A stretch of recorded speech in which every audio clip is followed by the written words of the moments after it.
Magandang gabi po sa inyong lahat. Ako po si Boy Blanco. Isa po akong kababayan ninyo dito sa Antipolo. Unang-una po ay nagpapasalamat ako kay Brother Eli na binigyan ako ng pagkakataon na magpahayag at magpaliwanag ng mga bagay na espiritual. Hindi po ako nagpunta rito para to add insult to injury, dahil po alam naman natin na marami ng problema si Brother Eli financially, at nandito po ako para bigyan ng tulong itong samahan niya by way of pagliliwanag, dahil sa tingin ko naman kahit si Brother Eli ay meron din siyang katanungan na gusto niyang sagutin o maipalawanag sa kanya. Kaya ngayong gabi po ito, pipilitin ko pong maipaliwanag ng mabuti sa kanya para sa ikabubuti ng kanyang samahan.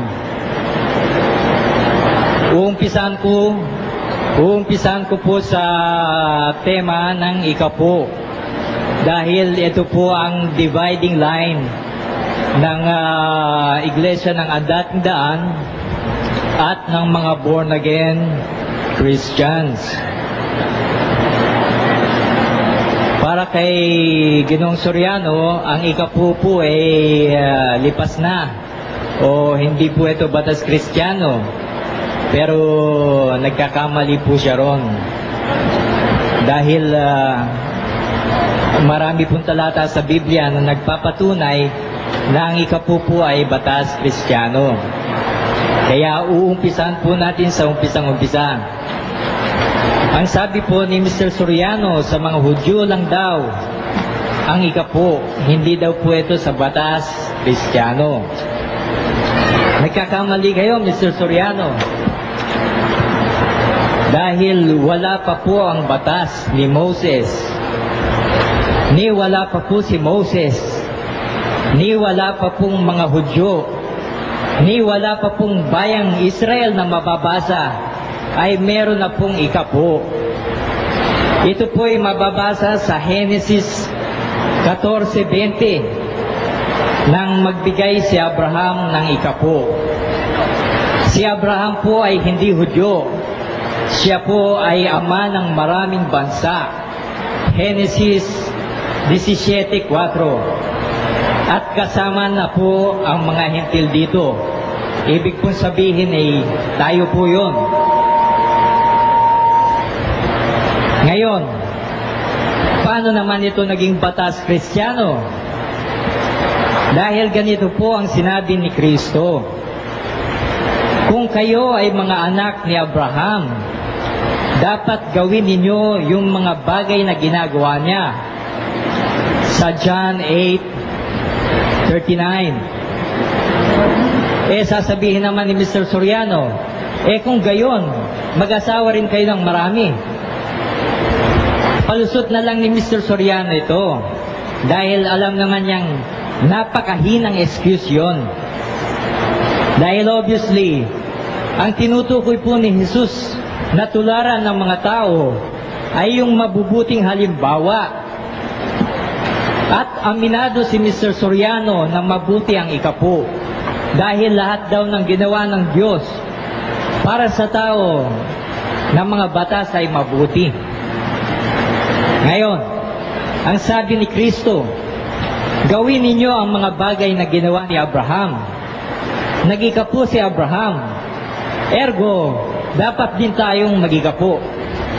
Ngayon, kung tutol kayo, Mr. Soriano, kung saan man kayo naroroon, sa sinabi ni Kristo, huwag kayo sa akin magpaliwanag. Magpaliwanag kayo kay Jesus, dahil yaon ang sinabi niya. Hindi yun ay ang galing sa akin. Dahil ako gusto ko rin marinig yung sasabihin ninyo kay Kristo. Yun bang, Panginoon, nagkakamali ka, etc., etc., etc. Ngayon, Yung susunugin na ikasampung bahagi ng ikapu na sinasabi madalas ni Mr. Soriano, hindi po yan ginawa ni Abraham. Ginawa po ito nila Moses dahil mayroon silang Levitas at mga high priest. Paano ngayon ito? Wala naman tayong Levitas at ang high priest natin ay nasa langit. Kanino tayo magbibigay ng ikapu? Alamin po natin ito kay Pablo. Sa unang Korinto 9:13 hanggang 14.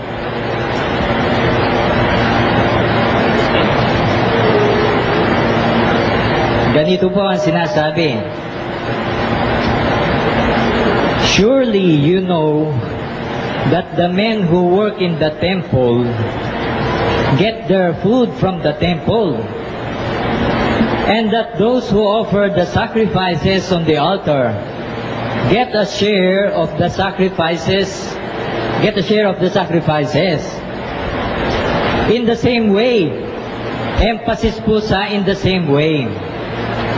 The Lord has ordered that those who preach the gospel should get their living from it.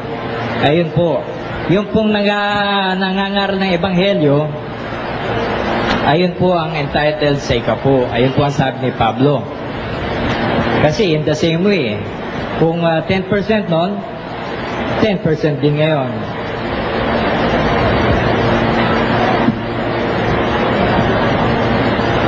Ngayon, ang sabi ni Mr. Soriano, hindi daw para sa Panginoon ang ikapu. Ito daw ay para sa mga saserdotes Levitas. Alamin po natin sa Malakay 3:8. Sa Malakay 3:8, ito po ang sinasabi. Is it right for a person to cheat God? Of course not. Yet you are cheating me. How? You ask. In the matter of tithes and offerings. Ngayon, dun sa nabasa nating talata, sino po doon ang pinagnanakawan? Yung mga Levites ba? O ang Panginoon? Maliwanag po ang Panginoon na tinutukoy doon At kaya kong ipitin si Mr. Soriano kung gusto niyang i-challenge ako. Dahil ang Panginoon po ang nagtatanong, is it right for a person to cheat God? Wala nang pong Levitas dito Ang Panginoon na nakalagay Ngayon, ituloy po natin. A curse is on all of you because the whole nation is cheating me. Ito po ang masaklap sa nangyari sa ang dating daan. Meron silang curse, meron silang sumpa ngayon. Hindi ni Brother Eli malaman kung bakit nangyayari ito sa negosyo niya. Bakit daw ng negosyo niya? Bakit kailangan siya mangutang sa Bombay para lang may maipakain sa kanyang mga tupa. Hindi niya naintindihan kung bakit. Ito, sinasabi ko na ngayon kung bakit. Nasa Malakay. A curse is on all of you because the whole nation is cheating me. Bring the full amount of your tithes to the temple so that there will be plenty of food there. Put me to the test. I-test daw po ang Diyos. Alalahanin natin ang tinukso po si Kristo. Ang sabi po ni Kristo dun sa demonyo, you shall not put the Lord your God to the test.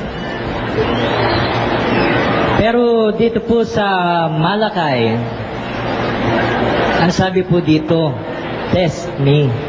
Subukin niyo ako. Kaya gano'n na lang ang pang-atake ni Mr. Soriano sa mga nag-iikapu. Dahil palagay ko hindi po niya nasusubukan Kaya gano'n na lang. Tuloy po natin. And you will see that I will open the windows of heaven and pour out on you in abundance all kinds of good things. I will not let insects destroy your crops, and your grapevines will be loaded with grapes.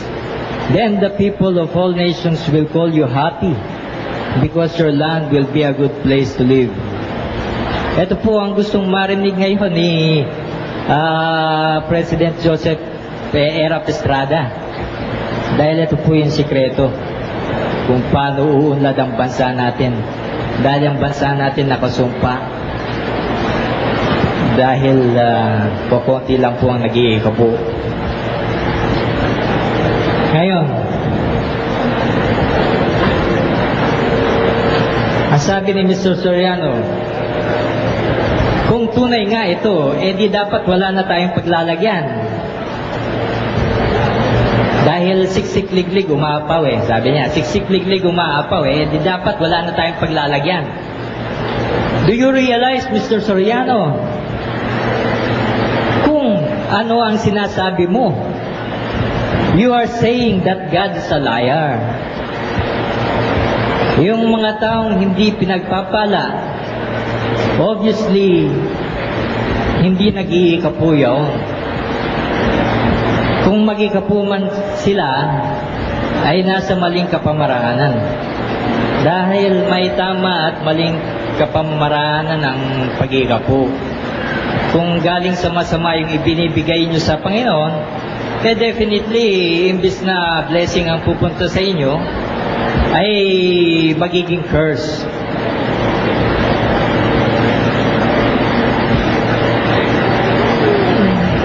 Sila ay nasa maling kapamaraan. Pero never na magsinungaling ang Diyos. Dahil kayo mismo ang nagsabi noon, Mr. Soriano. Kayo mismo na ang Diyos hindi pwede magsinungaling. Kasasabi lang niya sa Malakay. O ngayon sasabihin nyo, dapat sana wala nang paglalagyan. Ngayon, bago ko po basahin yung mga talata na si Kristo po mismo ang nagsabi, may I remind you, Mr. Soriano, na ang gamot na lumalaban sa asthma, ang tawag po dito ay anti-asthma. Yung mga taong lumalaban sa salita ni Kristo, ang tawag ay Antichrist or Antikristo. Ngayon, sa Mateo 23:23, ito po ang sinabi ni Kristo. These things you should practice. Ano po yun? Ito po yung ikapo. Ituloy po natin. Without neglecting the others. Ang sabi naman ni Mr. Soriano, yung these things daw, ay yun daw yung justice and mercy, etc., etc. Lalabas noon si Mr. Soriano ang hindi nakakaintindi ng grammar.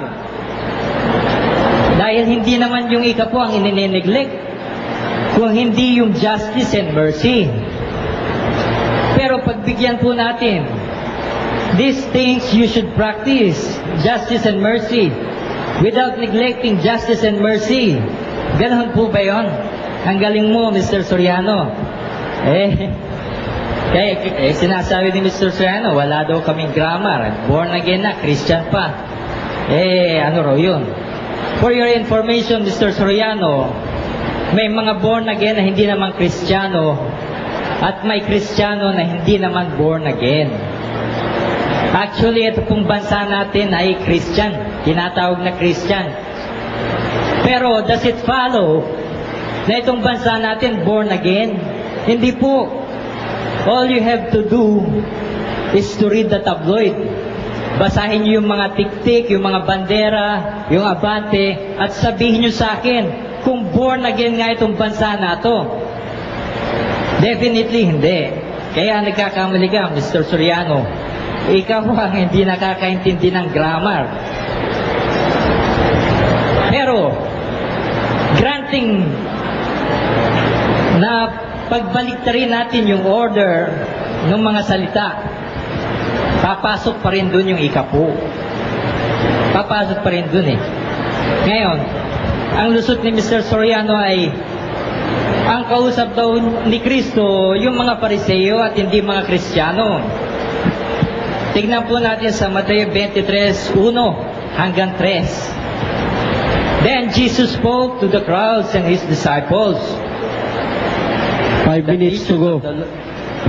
The teachers of the law and the Pharisees are the authorized interpreters of Moses' law. So you must obey and follow everything they tell you to do. Maliwanag po na ang kausap dito ay ang mga alagad niya. At sabi ni Kristo sa kanila, sundin ninyo ang pinagagawa sa inyo ng mga Fariseo. Obviously, kasama na po dito ang ikapo.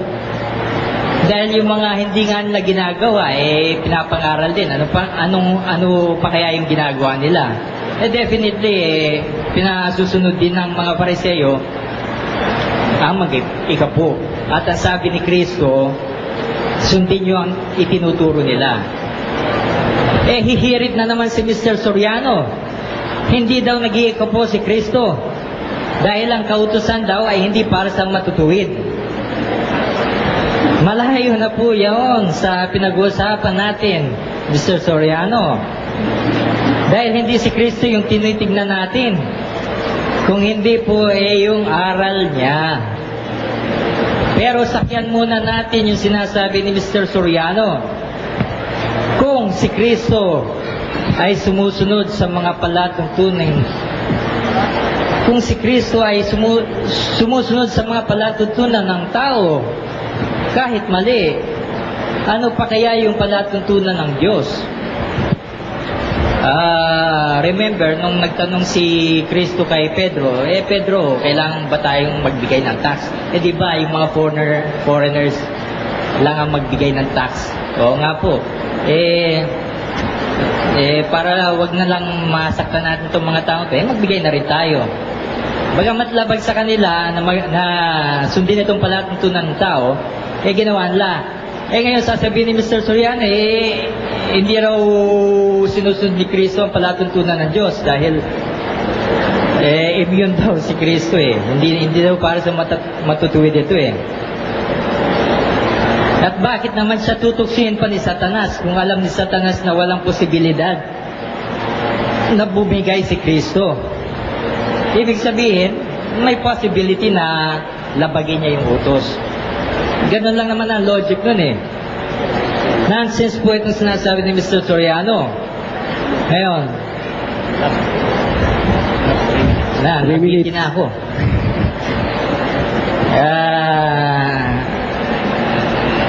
Ito sanang Mateo 5:17, 20. Kaya lang mabibitin lang ako pagbigyan na po natin si Mr. Soriano. Mr. Soriano.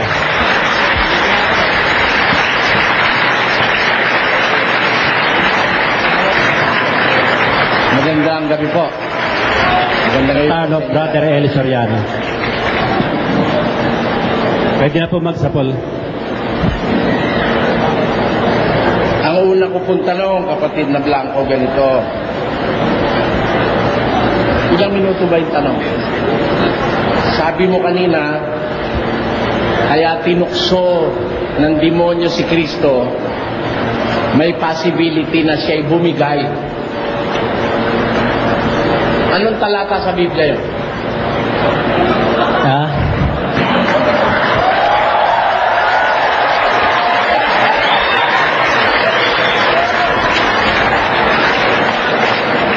Mr. Soriano, sana naman po walang masyadong technical dahil... Hindi, huwag ka sumagot ka sa tanong. Huwag ka magreklamo. Pagka sinabi mo, tandaan mo, pag sinabi mo, you are subject to cross. Huwag ka magsasalita ng hindi mo kayang tindigan sa isang diskusyon kagaya nito. Wala naman technicality kung ginagawa. I'm just asking you, saan mo napulot na talata na si Kristo may possibility bumigay?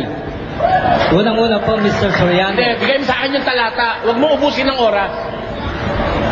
You have to answer me frankly. Anong talata mababasa na si Kristo ay may possibility bumigay? Wala po.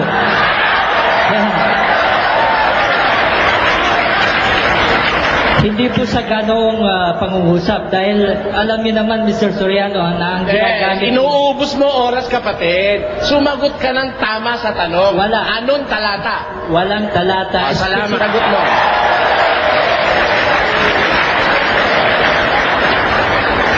Ngayon, ang susunod kong tanong, Mr. Moderator, ito po. I think I will need your help. Yes. Kung mabasa ko sa Biblia na walang possibility bumigay si Kristo, tatanggapin mo, niloloko mo lahat ng tao ngayon dito.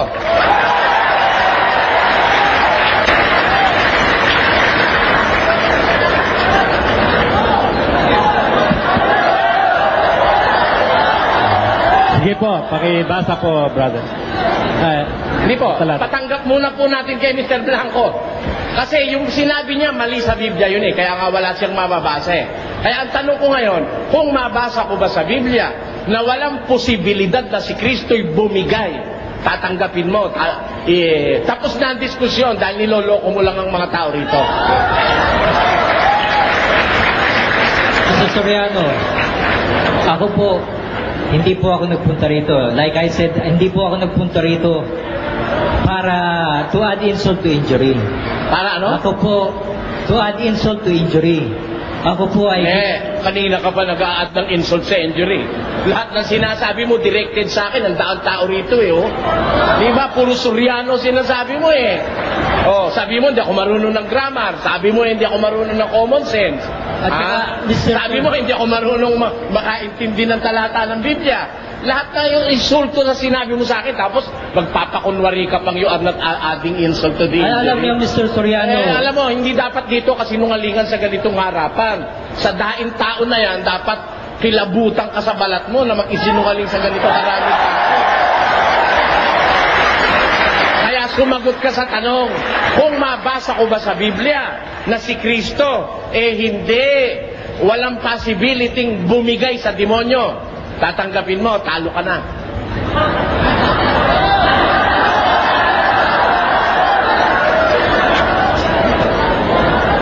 Alam na po naman natin yung story eh. Bakit mo pa itatanong sa You akin? are under cross. Nasa cross examination ka. Answer as technically as possible.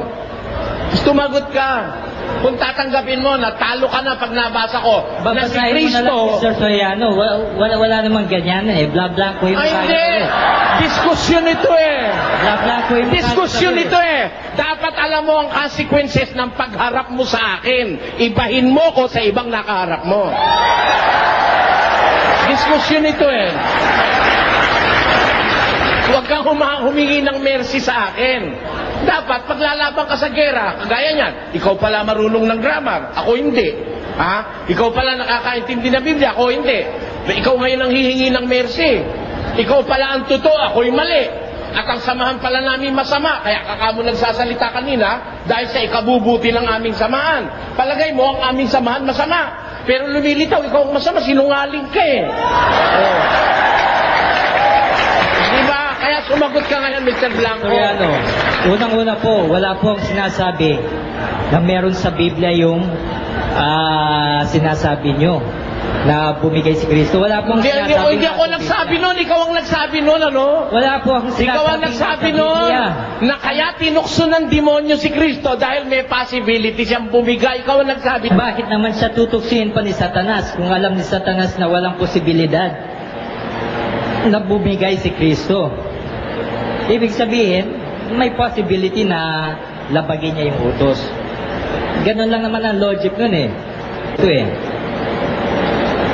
At bakit naman siya tutuksin pa ni Satanas kung alam ni Satanas na walang posibilidad na bumigay si Kristo? Ibig sabihin, may possibility na labagin niya yung utos. Ganun lang naman ang logic nun eh. Litis siyang bumigay. Hindi analysis yun. Conclusion yun sa'yo. Ha? Ngayon, pinatitindigan ko sa iyo ang sinabi mo na yan. Kung lalaki ka talaga at may paninindigan ka, kung mabasa ko ba sa Biblia na walang possibility na si Kristo'y bumigay, tatanggapin mo, sinungaling ka, manluloko ka, tapos na ang diskusyon, talo ka na. Ba't ko naman tatanggapin, Ayan. Mr. Soriano? Bakit ko naman Kahit mabasa ko, hindi mo tatanggapin. Basahin mo na lang kasi, Mr. Hindi, Soriano. kahit mabasa ko, hindi mo tatanggapin. Umamin ka muna. I am merciful to those who are worthy of mercy. Kung aaminin mo na talagang hindi mo alam yung sinabi mo at nagkamali ka lang, ba't naman kita susugirin doon, ano? Kaya kita ngayon gustong ma-corner dyan, baka ulitin mo ito, baka pag nakarating ka sa binangonan, ulitin mo na naman yung kasinungalingan mo. Napakarami mong taong ipapahamak dyan sa ginagawa mo na yan. Kaya ngayon palang umamin ka na talagang hindi totoo yung sinabi mo na si Kristo may possibility bumigay. Sukat pagbintangan mo yung tagapagligtas na may possibility bumigay. Aminin ko na mali yung analysis ko, Mr. Soriano. Alin? Pero, Oo, salamat. Salamat kapatid. Pinupuri kita dyan sa punto na inaamin mong mali yung sinabi mo. Titigilan na kita dahil inaamin mo ng mali yan. naman siya tutuksiin pa ni Satanas kung alam ni Satanas na walang posibilidad na bumigay si Kristo. Ibig sabihin, may possibility na labagin niya yung utos. Ganun lang naman ang logic nun eh. Ginagawa mo na yan. Kaya, ngayon palang umamin ka na talagang hindi totoo yung sinabi mo na si Kristo may possibility bumigay.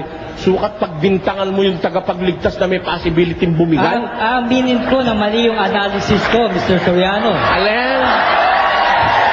Pero, Oo, salamat. Salamat kapatid.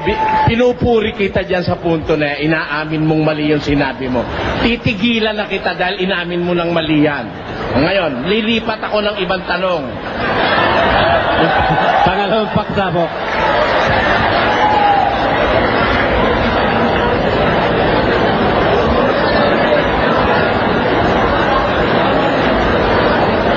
Sabi mo kanina, ginamit mo ang 17.4 ng Henesis. At doon ay nakasulat ang ganito at gusto kong basahin ang Henesis 17.4 for clarificatory reasons. Ito ang sabi dito. Tungkol sa akin, narito ang aking tipan ay sumasayo at ikaw ay magiging ama ng maraming bansa. Dito ba tinutukoy ba yung ikapo? mali po yung binasa nyo, Mr. Soriano. 17.4. Sinabi mo kanina, sinight mo, 17.4. Yung sinasabi ko po, ayun po ay tungkol sa mga hintil. Ang sabi He mo, is the father of many nations. Kasama po ang mga hintil. kapatid, alam mo, sinusulat ko yung sinasabi mo, verbatim eh. Binastos ko nga yung mga kausap ko sa labas, di ko pinakinggan dahil kailangan isulat ko yung sinasabi mo eh. Eto, sabi mo, nagkakamali ka, Mr. Soriano. Wala pang batas si Moises. Sa ikapo, batas na ang ikapo, 17.4 ng Henesis. Sinabi mo kanina yan. Ngayon. Mali po, Mr. Soriano, dahil nakasulat din dito yung binabasa ko. Oh. Nagkakamali kayo, Mr. Soriano. Dahil wala pa po ang batas ni Moses. Ni wala pa po si Moses. Ni wala pa pong mga Hudyo. Ni wala pa pong bayang Israel na mababasa, ay meron na pong ikapo nang magbigay si Abraham ng ikapo. Si Abraham po ay hindi Hudyo. Siya po ay ama ng maraming bansa. Genesis 17.4. At kasama na po ang mga hintil dito. Ibig pong sabihin ay tayo po yun. Nagkakamali kayo, Mr. Soriano. Dahil wala pa po ang batas ni Moses. Ni wala pa po si Moses. Ni wala pa pong mga Hudyo.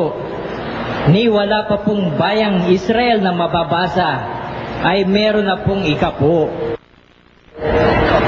Si Abraham po ay hindi Hudyo. Siya po ay ama ng maraming bansa. Genesis 17:4. At kasama na po ang mga hentil dito. Ibig pong sabihin ay tayo po yun. Sabi mo kanina, ginamit mo ang 17:4 ng Henesis. At doon ay nakasulat ang ganito at gusto kong basahin ang Henesis 17:4 for clarificatory reasons. Ito ang sabi dito. Tungkol sa akin, narito ang aking tipan ay sumasayo at ikaw ay magiging ama ng maraming bansa. Dito ba tinutukoy ba yung ikapo? Mali po yung binasa nyo, Mr. Soriano. Hindi, 17:4. Hindi, sinabi mo kanina, sinight mo, 17:4. Yung sinasabi ko po, ayun po ay tungkol sa mga hentil. Hindi, ang sabi He mo... is the father of many nations. Kasama po ang mga hentil. Kapatid, alam mo, sinusulat ko yung sinasabi mo, verbatim eh. Binastos ko nga yung mga kausap ko sa labas, di ko pinakinggan dahil kailangan isulat ko yung sinasabi mo eh. Eto, sabi mo, nagkakamali ka, Mr. Soriano. Wala pang batas si Moises. Sa ikapo, batas na ang ikapo, 17:4 ng Henesis. Sinabi mo kanina yan. Ngayon. Mali po, Mr. Soriano, dahil nakasulat din dito yung binabasa ko. Ha? Babasahin ko ulit sa inyo, Mr. Soriano. Gusto mo patunayan? Si Abraham po ay hindi Hudyo. Siya po ay ama ng Wala ko sinasabing Hudyo si Abraham. Ang isinight mong talata, doon ba sa 17:4 ng Henesis? Hindi po, nagkabaligtad kayo, Mr. Soriano. Nagkabaligtad kayo. Ano? Anong talata sinasabi mo? Yung sinabi ko pong nag-ika po si Abraham. Si Abraham sa Genesis 14:20. 14:20. Ngayon, teka muna, sandali. Sandali. Babasahin natin, pagbibigyan kita dyan, ha? Although I can prove that sa pamamagitan ng tape, ano? Pero wala tayong panahon mag-rewind ngayon, ano? 14:20. At purihin ang kataas-taasang Diyos na nagbigay ng iyong kaaway sa iyong kamay. At binigyan siya ni Abraham ng 10 bahagi ng buong samsam. Kanino ibinigay ni Abraham ang 10 bahagi ng samsam? Melchizedek. Kay Melchizedek. May utos ba ang Diyos kay Abraham na magbigay siya ng 10 bahagi?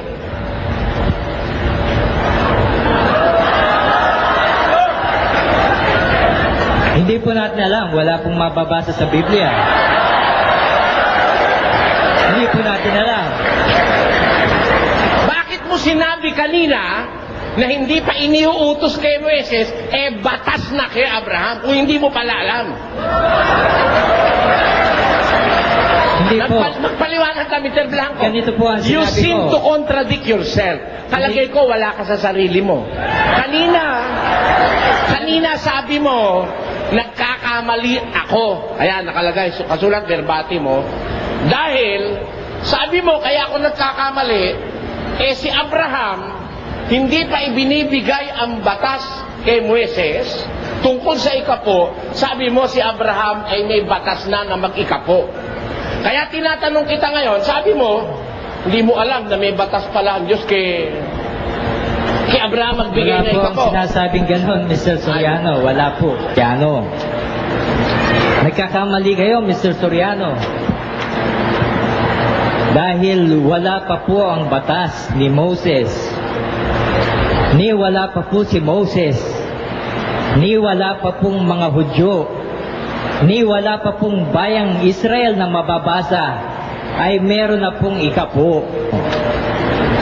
Nagkakamali kayo, Mr. Soriano. Dahil wala pa po ang batas ni Moses. Ni wala pa po si Moses. Ni wala pa pong mga Hudyo. Ni wala pa pong bayang Israel na mababasa. Ay meron na pong ikapo. Sige. Panoorin nyo sa telebisyon, mga kababayan, no? Panoorin nyo. Tinatanggi niya yung sinabi niya. Sinulat ko nga eh. Walang kayo. Kung pinahihindihan mo, hindi yan. Susunod na tanong ko. Yung ibinigay ba ni Abraham kay Melchizedek na 10 bahagi, saan galing? Sa mga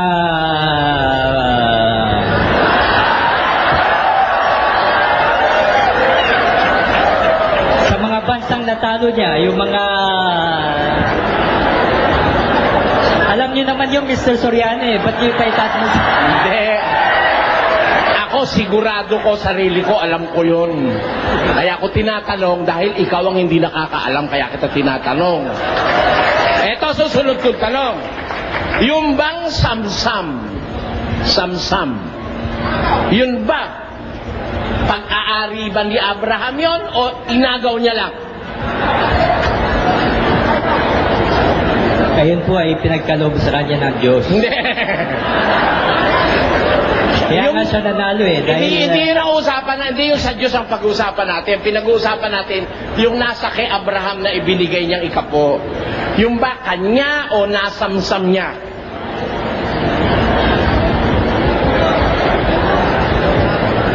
nasamsam niya. Nasamsam. Yung bang iniutos na ikapo sa mga saserdotes Levitas, samsam ba yun? Pakiulit, Mr. Soriano. Uubusin mo oras ko, Mr. Blanco eh. Yung bang iniutos na ikapo sa mga saserdotes Levitas sa Israel na kukolektahin sa bayan, yung ba samsam o utos ng Diyos na manggaling sa kanilang mga pinagpagalan? Ayun po ay utos ni Moises. Ne, ano nga yun? Yung ba samsam, kapareho ba nung kay Abraham yon?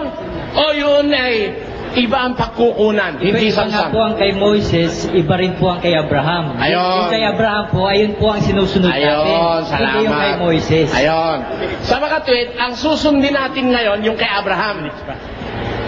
Tama po. Ayan. Ikaw ba, nanlilipol ka ba ng mga bansa at meron ka ba samsam para ka mag-ikapo? Mr. Soriano, huwag naman ganyan. Below the belt. Hindi. Below the belt. Ikaw ang nagsabi, ang susundin natin yung kay Abraham. Di ba? Sabi mo kanina yung susundin natin yung kay Abraham. Alam At ang kay Abraham, samsam. Alam niyo, Ikaw ba, pag nag-iikapu ka, nagnanakaw ka ba para ipag-ikapu mo? Alam nyo, sinasabi nyo, Mr. Soriano, na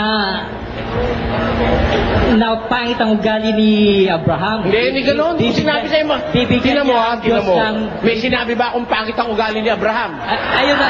Ang tabil ng dila nitong taon to, masahol pa ito sa babaeng chismosa, oh. Eh, wala naman ako sinasabi kay liwaliwalag, tinatanong kita. Tanong ko, sabi mo, sa utos na ikapo, ang susundin natin yung kay Abraham. Yung kay Abraham, galing sa mga samsam, pinaglupigan sa mga bansa na kanyang mga pinagpapatay. Ikaw ba ngayon, pumapatay at nanlulupig para ka makapagbigay na ikapo sa iglesia nyo? Sagot, Hindi Mr. po. Blanco. Hindi po. Sumusunod ka ba ngayon kay Abraham? Sumusunod. Alin ba? Totoo. Fine. Susunod ka. Sige, time na po. Mr. Soriano. Time na. Time na. Time. Time na po.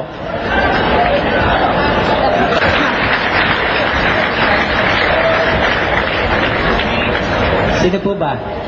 Ako na uli. Time na po ba ngayon? Ako bago po yung Hindi, ako po. tema. Dito na po. Dito na. Si Brother Eli po ngayon.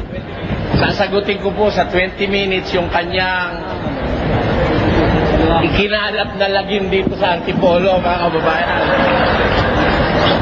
Huwag po kayong magagalit. Hindi po ako mabagsik sa kapwa. Galit lang ako sa maling turo.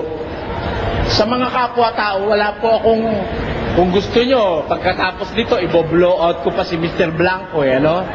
Pero doon sa mali niya sinasabi, hindi ako makakapayag doon na ang mga taga-Antipolo na ngayon ko lang nakitang personal, kaharap ako'y lokohin niya. Lalabas, wala akong pagmamahal sa kapwa ko tao rin sa Antipolo. Unang-una, sabi niya kanina, yun daw ikapo ay mali daw ako sa pagkaunawa sa ikapo. Kasi raw, hindi pa raw iniuutos kay Moises ng Diyos yun, yun daw ay batas na kay Abraham. Yun po sabi niya. Sinulat ko nga rito Bagaman binago niya ngayon. Siguro nare-realize ni Mr. Blanco na siya pabigla-bigla siyang magsalita. Ang katunayan nga, ito, naiihipit na siya eh. Unang-una, hindi po totoo na batas ng Diyos kay Abraham ang magbigay ng ikapo. Yun hong ginawa ni Abraham ay kusang loob na kanyang ginawa.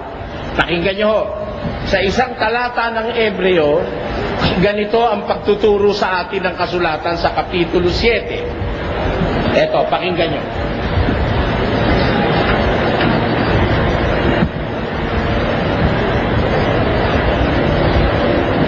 Sa 7, versikulo 1. Sapagkat itong si Melkisedek, hari sa Salem, saserdote ng kataas-taasang Diyos, na siyang sumalubong kay Abraham sa pagbabalik galing sa paglipol sa mga hari, at siya'y pinagpala niya, na siya namang binahaginan ni Abraham ng 10 bahagi ng lahat, na kung sasaysayin, una-una, siya'y hari ng katwiran at saka hari naman sa Salem, na siya sa makatwid ay hari ng kapayapaan, na walang ama, walang ina, walang kapasimula ng araw ni katapusan ng buhay, na dapat naging katulad ng anak ng Diyos na nananatiling saserdote magpakailanman. Nilay-nilayin nga ninyo kung gaano ang kadakilaan ng taong ito na binigyan ni Abraham na patriarka ng 10 bahagi ng mga pinakamagaling na samsam. Dito po sinasabi ng Biblia, itong si Melkisedek, nung si Abraham ay manggaling sa panlilipol sa mga bansa.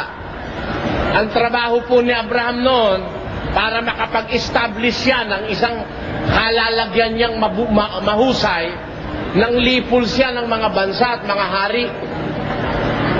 Na-overpower niya yung mga hari.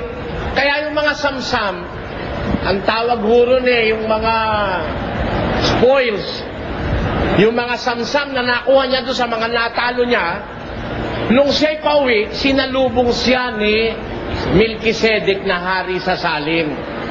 Ang Abraham na ito, nagbigay ng 10 bahagi ng lahat ng pinakamagagaling na samsam. Pag sinabing samsam, ito yung kanyang nakuha doon sa mga natalo niyang mga hari at mga tao. Yun ang ibinigay niya, ikapo noon kay Melkisedek. Wala hong sinasabi sa Biblia na si Melkisedek ay nanghingi. Hindi kagaya ng mga pastor ni Mr. Blanco, walang tigil ng kahihingi. Tinatakot pa miyembro na pag hindi raw nagbigay, ninanakawan ng Diyos. Walang mababasa si Mr. Blanco nang hingi si Melkisedek. Kusang loob na nagbigay si Abraham kay Melkisedek ng 10 ng pinakamagagaling na samsam. Ngayon, ano ang ibig ituro ni San Pablo? Ba't niya sinusulat ang talatang ito? Tuloy tayo. At katotohanan, ang mga anak ni Levi na nagsisitanggap ng katungkulang saserdote ay mayroong utos. May utos ho, wala? Ulitin ko. At katotohanan ang mga sa anak ni Levi na nagsisitanggap ng katungkulang saserdote ay mayroong utos na kumuha ng 10 bahagi sa bayan ayon sa kautusan, sa makatwid ay sa kanilang mga kapatid, bagamat ang mga ito'y nagsilabas sa mga balakang ni Abraham. Tingnan ninyo, ang katotohanan hindi alam ni kaibigan Blanco, alam ni Pablo yon. At como ako'y kadiwa ni Pablo, alam ko rin. Alin ang katotohanan, mga kababayan? Alin ang katotohanan? Walang utos kay Abraham na magbigay ng 10. Wala. Hindi rin naman siya hiningan ni Melkisedek na 10. Alin ang katotohanan? Ang katotohanan, yung mga anak ni Levi na nagsisitanggap ng katungkulang pagkasaserdote, yun ang may kautusang kubuha ng ika-10 bahagi sa kanilang mga kapatid. Hindi ho sa samsam, hindi sa mga nilipol, kundi sa kanilang mga kapatid. Bagaman ang mga kapatid nilang ito'y galing sa balakang ni Abraham. Kaya nag-umpisa po ang pag-uutos ng pagbibigay ng ikapo, kailan? Nang lumabas ang mga saserdotes Levitas sa balakang ni Abraham. At yan ay sa panahon ni Propeta Moises. Doon nag-umpisa ang utos na ikapo. Kaya, kung may ikapo na susundin ng mga Israelita, yung utos para sa mga saserdotes Levitas. Iti si Mr. Blanco ang susundin daw natin yung ikapo kay Abraham. Ang ibig sabihin, para makapagbigay tayo ng ikapo ngayon, mananamsam tayo. Pag may nakita kayo sa mga bayan, mga nayon, na may mga dalambag, mag-snatch kayo. Yun ang ibig niya sabihin. Kasi kung susunod ka doon kay Abraham, lahat ng mga hintil na masasama, lilipulin mo. Pati mga haring masasama, lilipulin mo. At lahat ng masasamsam mo na mga properties nila, bibigyan mo ng ikapo si Mr. Blanco. Ayon. Ayan ang gusto niya sabihin doon. Sa kanya sinasabi na yon, na tayo raw susunod sa ikapo ni Abraham. Ngayon, nagtataka naman ako sa sagot niya. Dahil nung bandang huli, sabi niya rito, sa isinulat ko, sabi ka ni Mr. Soriano, yang ikapo, hindi para sa Diyos, kundi para sa mga saserdote. Nakikinig kasi sa program ko Hindi ko siya masisising alam niya yung sabi ko. Talaga naman sinabi ko, hindi naman para sa Diyos yun Para sa mga saserdotes Levitas yun pero, yun ba kahit tama? Nagkakamali ka si Mr. Soriano. Basahin natin sa Malakay 3:10. Ayan. Basahin natin sa Malakay 3:10. Binigay niya, Malakay 3:10. Ito bang Malakay 3:10? Ikapo ni Abraham o ikapo ng saserdotes Levitas? Di madilim talaga utak ng taong ito. Babasahin ko ang Malakay 3:10. Pakinggan nyo. Ito'y pangungusap ng Diyos. Kanino sinasabi ito? Sa bayang Israel. Ano ang sabi sa Israel? Nananakawan baga ng tao ang Diyos? Gayon may ninanakawan ninyo ako. Ngunit inyong sinasabi, sa ano ka namin ninanakawan? Sa mga ika-10 bahagi at sa mga handog. Kayo'y nangasumpa ng sumpa, sapagkat inyo akong ninanakawan sa makatidbagay nitong buong bansa. Ayon. Tingnan niyo si Soriano. Kaya siya ay may sumpa. Down na siya. Ang kanyang negosyo, down, sabi niya. Kasi hindi niya ikaalam kung paano siya pagpapalain ay sa ikapo. Tatanungin natin ngayon si Mr. Blanco mamaya. Ito bang binasa mo sa Malakay 3:10?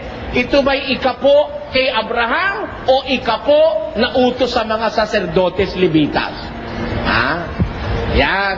Tiyak na tiyak yung sagot mo dyan mali. Kahit ano isagot mo mali.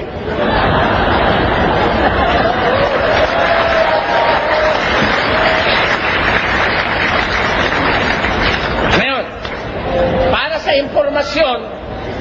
sa impormasyon ni Mr. Kasi nagkakalat siya ng rumor mongering yan Down na raw ang negosyo ko. For your information, kapatid, hindi down ang negosyo ko. Mabili pansit namin, kala mo. Baka hindi mo alam ang negosyo ko.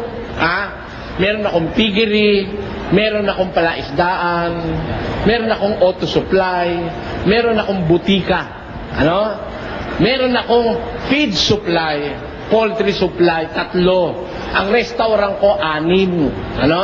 Meron akong piggery, tapos meron pa akong general merchandise.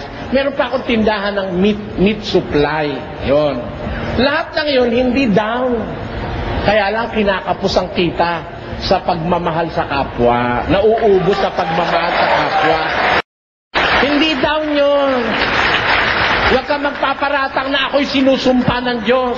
Hindi totoo yun ang sinasabi mo, sinusumpa ako ng Diyos. Ang sinusumpa ng Diyos, yung mga born again na pastor na inuutusan ng miyembrong magpalimos sa daan. Kami walang nagpapalimos sa amin. Ha? At inuutusan ng miyembro magbigay ng ikapo. Yun ang mga sinusumpa ng Diyos. Bakit? Halatang puro pera gusto nung mga yun eh. Kaya ikapo ng ikapo hinihingi sa miyembro nun eh. Yun ang masasabi ko sa iyo. Pero huwag mong paratangan na ang negosyo ko'y down. Ang katunayan nga kapatid, meron kami isang bagong binuksan sa Rustan. Meron kami nagbinuksang restaurant sa Rustan. Sa isang linggo, magbubukas uli kami sa Macro, Novaliches. Ayun. Kaya hindi kami down, Kaya lang kapos ang aming pera. Dahil sa dami ng aming ginagawang proyekto para sa kapwa. And I hope to establish more businesses para ipakita ko sa mundo na hindi lahat ng pastor ang gusto'y kwartahan ng miyembro sa relihiyon. Yan ang masasabi ko sa'yo. Huwag mo kayo papari sa mga born again pastor na kagaya mo. Na walang iniaasa yung tiyan nila, iniaasa sa miyembro. Ha? Walang lalamunin kundi mangungurakot sa miyembro. Yan ang maraming pastor ngayon eh. Hindi ko naman sinasabing kasama ka ron. Ngayon, eto pa sabi niya.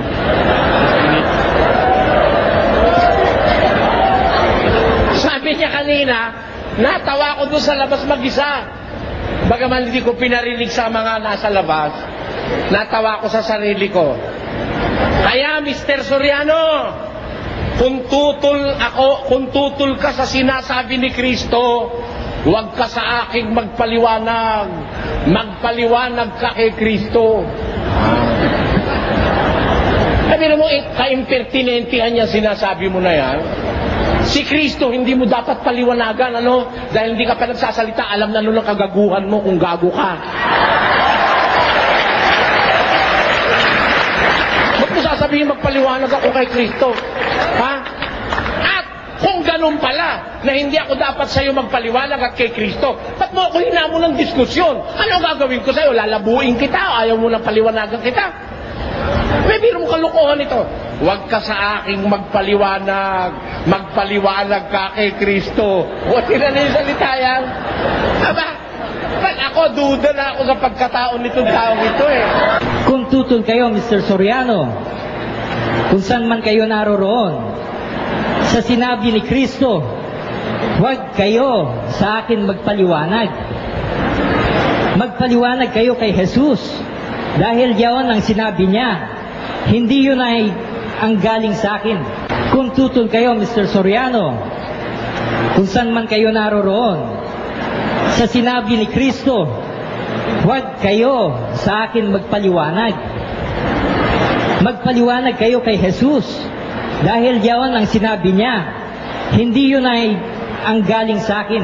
Ka sa aking magpaliwanag.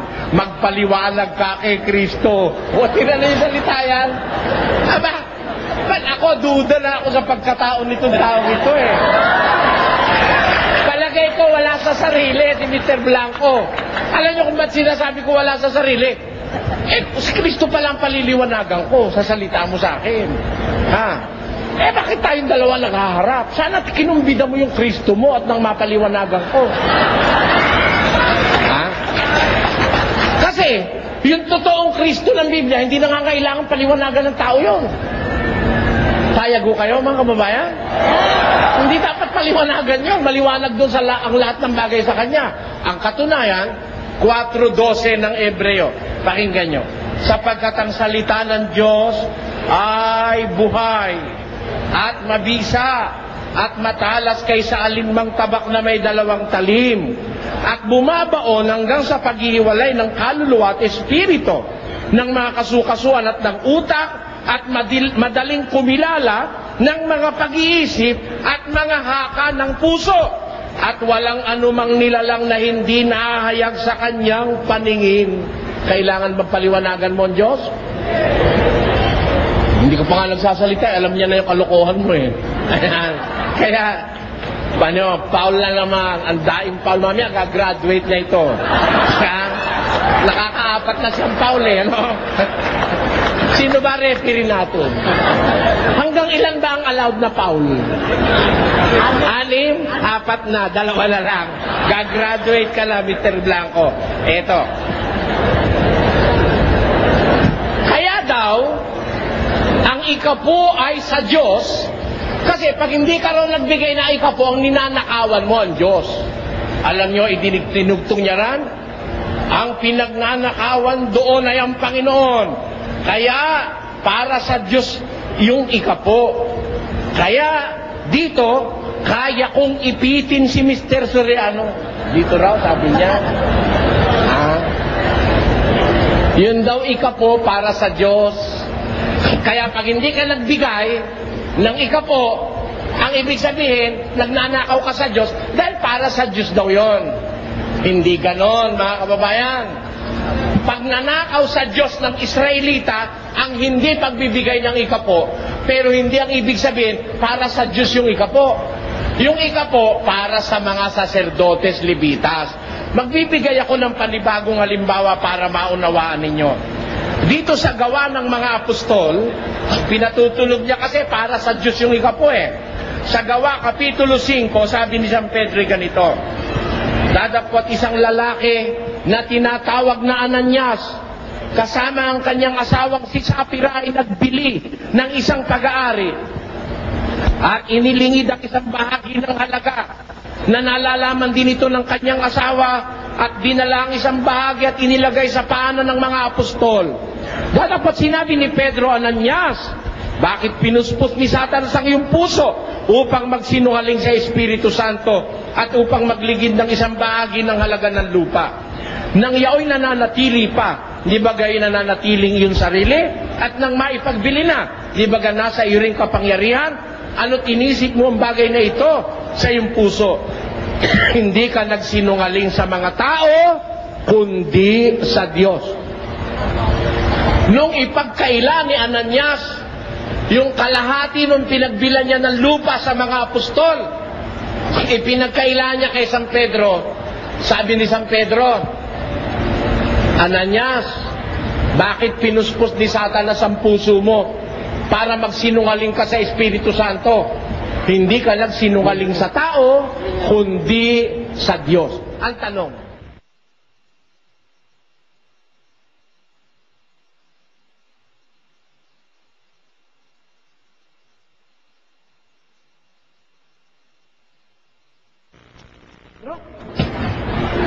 pero yung pagsisinungaling niya kay Pedro, pagsisinungaling niya yun sa Diyos, sabi ni Pedro.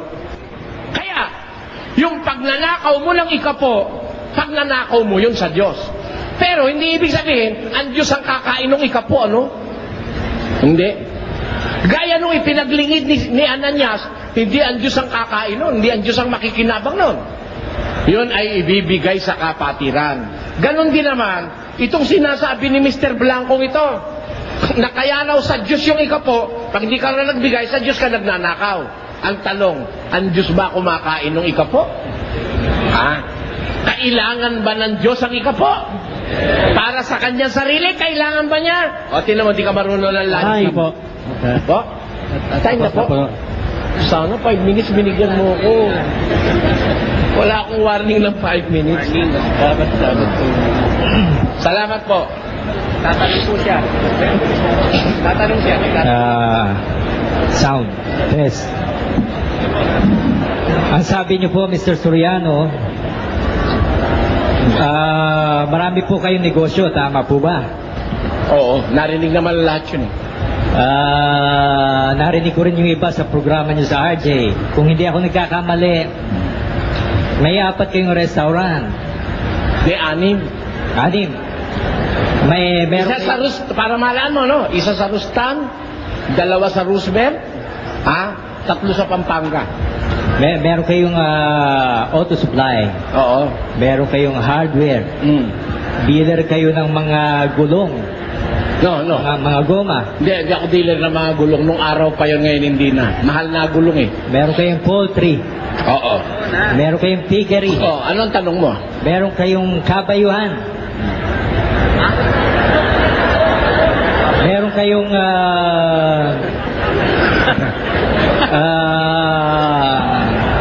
dealer kayo ng mga biyaya ka ba? software sa inilalagay sa TV. Kakabit sa telepono, ilalagay sa TV. Wala no, inimbento mo na lang. Pati kabayuhan, wala ako. Marami pong nakarinig, Mr. Soriano. Marami pang nanonood ng programa nyo. Meron din kayong kung hindi ako nagkakamali, Mali ka nga dyan eh. Mali ka na. ang koleksyon nyo sa dito sa samahan ay milyones. Tama po ba? Milyones. Ano lang? Milyones, koleksyon. Milyones. Alin, anong kapatid? Milyones po ang koleksyon nyo sa mga samahan ninyo. Milyones ang koleksyon namin sa samahan? O yung... Alin ba tinatanong mo, negosyo o samahan? Hindi po ako nagtatanong. Mamaya na kayo magtanong dahil ito Hindi, tinatanong ko nga sa'yo kung ano yung tinatanong mo eh. Hindi po, malalaman yung mamaya. Magulo kasi tanong mo eh. Alin ba tinatanong mo koleksyon namin? Sa negosyo o sa samahan? Sa samahan po dito. Samahan na alin? Samahan mo ng ang dating daan. Church of God. Yun. Manumbuti liliwanagin mo kasi yung ang dating daan, hindi samahan yung programa sa TV yun eh. Hindi samahan yun. Sa Church of God, ang koleksyon namin ay umaabot siguro na isang taon, mga 30 milyon. Pwede na po yun. Gumagastos naman kami mga 178 milyones isang taon. Recorded yan, recorded. Pero ang logic ko kasi, lagi nyo kasing sinasabi, kayo po ay maliit. Ano, no? Maliit po kayo. Oo, talaga maliit ako. Physically, hindi maliit si Soriano, halos 6-footer si Soriano. Ikaw pala piloso po eh. Financially, hindi mo rin masasabing maliit. Maliit din, maliit. Saan kayo ngayon maliit, Mr. Soriano? Maliit sa lahat ng bagay. Pag tinanggap nyong spiritually maliit kayo, tatanggapin ko. Eh. Pero financially, wag nyo na akong... wag nyo nang idikdik sa isip ko at nanloloko kayo, Mr. Soriano. Nanloloko ko? Kaya mong patunayan nanloloko ko? Kasasabi nyo lang. Na? Meron kayong 4 na restaurant. Meron kayong poultry, may piggery, may hardware, may auto supply. Meron pa nga kayong Mustang na classic. Meron pa kayong collection na coins na libo-libong halaga. Sabihin nyo ngayon sa akin kung saan kayo maliit. Dahil itong mga bagay na to ay milyon-milyon ang halaga. Maliit dahil, alam mo kasi kapatid, yung milyon ngayon maliit yun. Maliit yung milyon. Magaling, Mr. Soriano. Hindi pa ako tapos sumagot. Milyon-milyon nga ang koleksyon namin. Pero ang pambayad namin sa TV, milyon-milyon din. Kaya maliit yun. Maliit yun. Alam mo kung bakit maliit? Sa isang linggo nagbabayad kami sa telebisyon ng 600,000. Kaya sa isang buwan, 3 milyon yun pati tapes. Kaya maliit yun. Yung kinikita ko maliit para sustinihan yung gawain namin. Naintindihan mo? At yung nakukoleksyon namin sa mga kapatid, maliit pa rin para sustinihan ang gawain. Dahil baka hindi mo alam kung magkano 1 kilo ng galunggo ngayon. Alam mo, yung milyon ngayon, hindi malaki yun, maliit yun. Pwede na po yun, Mr. Soriano. Maliit na pala ngayon ang Oras na po milyon. Ang una kong tanong uli, kapatid, ganito. Sabi mo kanina, dito sa ating bansa, mga Christians, pero hindi lahat ng Christians born again, sabi mo. Tama po. Meron bang Christian sa Biblia na hindi born again? Meron po. Asan? Si Judas. Asan? Si Judas. Basahin mo. A person who is born of water and of the Spirit is born again. Tama po ba? Si Judas ba? Si Judas po puspos ng demonyo eh. Paano magiging born again yon? Hindi. Ang tanong, asan talata? Kayo po ang nakakalam ng talata niya, Mr. Soriano eh. John 6:70. Nung bang gawin si Judas, nung bang gawing apostol, puspos ng demonyo si Judas? Hindi natin alam. Ikaw ang nagsabi, puspos ng demonyo si Judas eh. Tapos hindi mo alam. Tingnan mo, nagsasalita ka ng... Trinidor Mahirap sa'yo, natin. nagsasalita ka na hindi mo alam eh. Inuulit ko, tanong ko. Sabi mo, si Judas hindi born again dahil puspos ng demonyo. Tama po. Tanong, nung bang gawin siyang apostol, puspos ba siya ng demonyo o hindi? Hindi po natin alam. Di ba totoo na sinabi mo na si Judas ay hindi born again dahil puspos ng demonyo? Nasa plano po yan ng Diyos. Yeah. Kung gusto po niyang maglagay ng... Sumagot ka ng tanong sa tanong. Hindi ba totoo, sabi mo, na si Judas ay hindi born again kasi puspos ng demonyo? Tama Di ba sabi po. mo? Yan. Tanong, nun siya ba'y tawagin para maging apostol? Puspos ba siya ng demonyo nun? Hindi nga po alam. Ayun nga po ang sagot dun eh. Hindi mo po alam. Dahil wala Hindi po mo alam. makita sa Biblia. Inaamin mo na hindi mo alam dahil wala sa Biblia. Kung mabasa ko sa Biblia,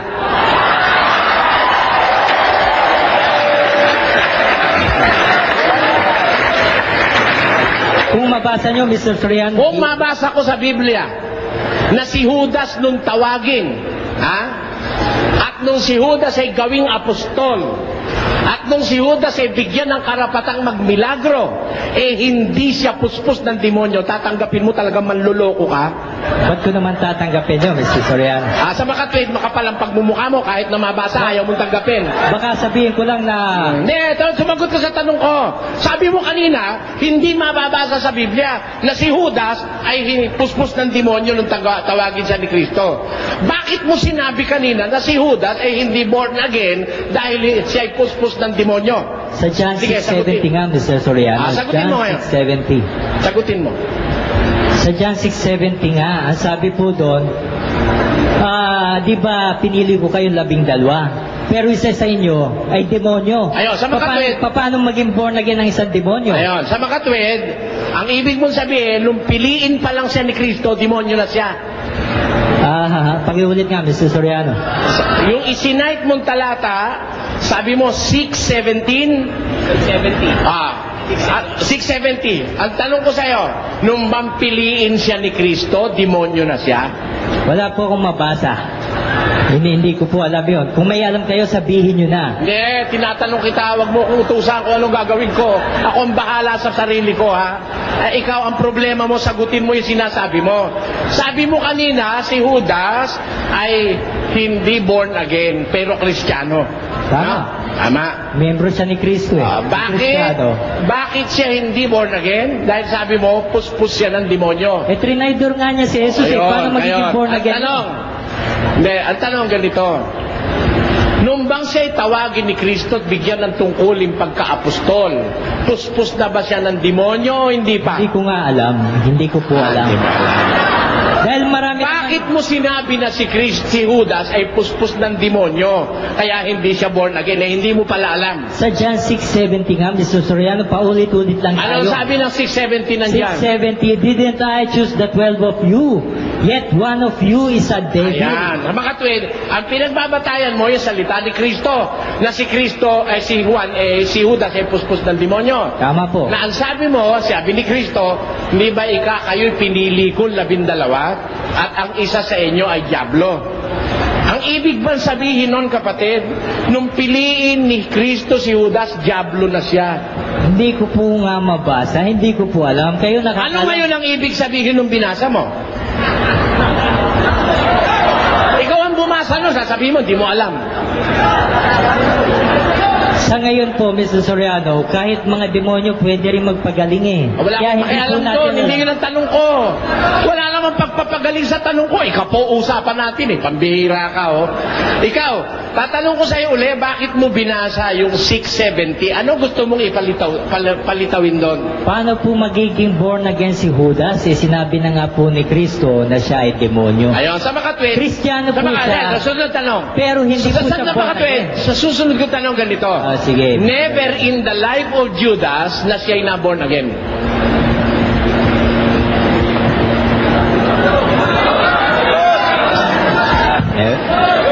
Sagot. saan nyo nabasa po yan? Hindi. Sabi mo, hindi siya born again eh. Kaya nililiwanag ko yung sinasabi mo. Ang tanong ko sa'yo, kung sabi mo, isinite mo yung 670 of the book of John, does it mean, kaya mo sinabi yun, never in his life was he born again? Wala po akong mabasang talata. O ano ngayon ang ibig mong sabihin nung 6:17 nandyan? Pero alam ko lang po na hindi pwede maging born again ang isang puspos ng demonyo. Pwede siyang maging Kristiyano, pero hindi siya pwede maging born again. Ayun, sa mga tuwid, pwede palang maging Kristiyano ang puspos ng demonyo. Tama po. Saan sa Biblia pwedeng maging Kristiyano ang puspos ng demonyo? Si Judas nga po eh. Hindi, basahin mo. Basahin mo.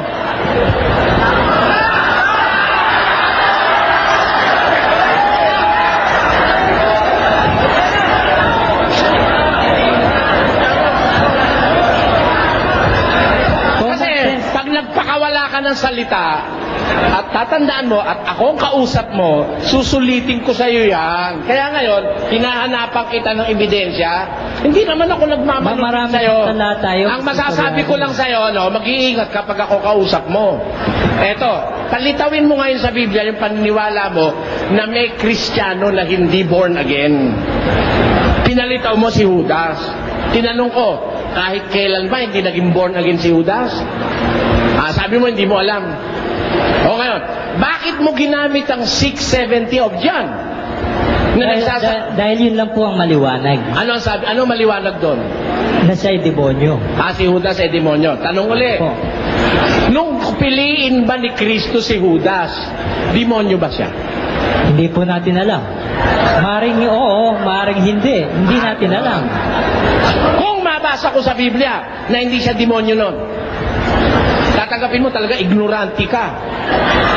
Basahin nyo, Mr. Surya. Tatanggapin mo ignorante ka. Tanggapin mo muna. Sige na, Mr. Soriano, basahin nyo na. Tanggapin mo muna. O, Tatanggapin mo ba? Tatanggapin ko. Tatanggapin mo, ignorante ka.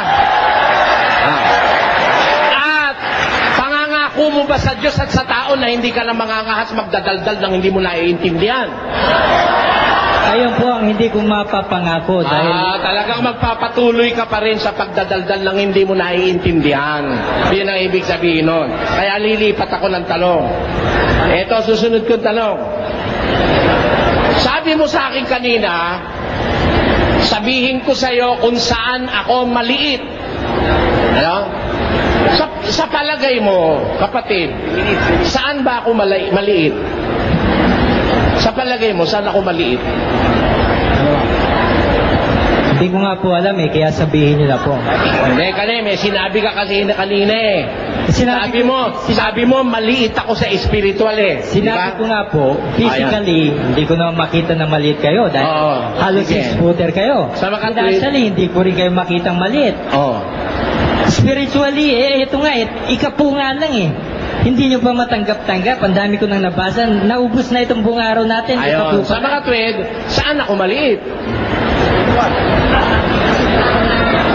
Saan ako maliit? Sumagot ka, kapatid. Sagot. Kung sasabihin nyo po. Hindi, ikaw nga nagsasabi, ikapulang, hindi ko pa maintindihan ka mo eh. Sa iyong palagay, kaya mo sinasabi yun, saan ako maliit? Sa palagay ko po, sa spiritual. Ayun. Meron akong babasahin talata sa iyo, kapatid. Sabihin mo kung saan maliit dito si Pablo, ha? Sabi niya, ako nga ang pinakamaliit sa mga apostol at hindi ako karapat-dapat na tawaging apostol sapagkat pinag-usig ko ang iglesia ng Diyos. Ayun. Ang tanong ko sa iyo, dito sa talatang ito, saan maliit si Pablo? Sa material o sa espiritual?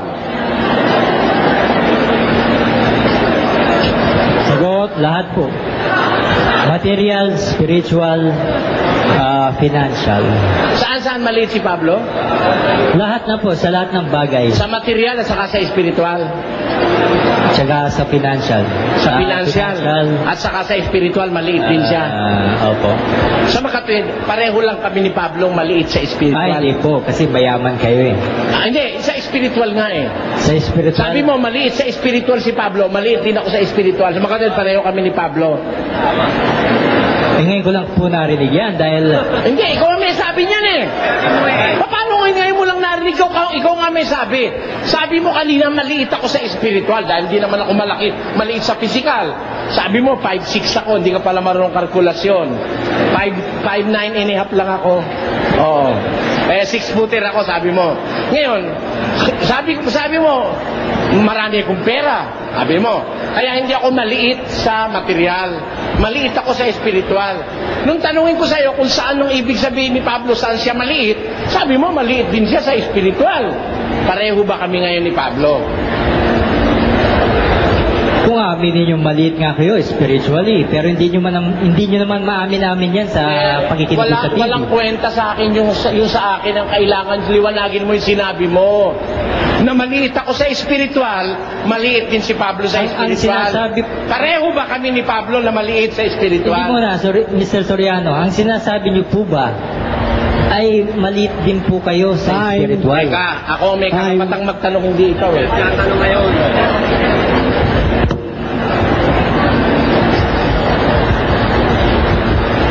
Alam nyo mga kapatid, itong aming tema,